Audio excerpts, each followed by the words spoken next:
جب آسمان پھٹ جائے گا اور اپنے پروردگار کا فرمان سن لے گا اور یہی اس کے لائق بھی ہے،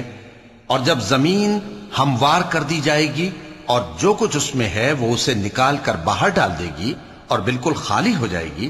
اور اپنے پروردگار کے ارشاد کی تعمیل کرے گی اور اس کو لازم بھی یہی ہے،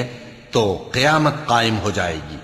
اے انسان، تو اپنے پروردگار کی طرف پہنچنے تک خوب تکلیف اٹھاتا ہے، پھر تو اس سے جا ملے گا۔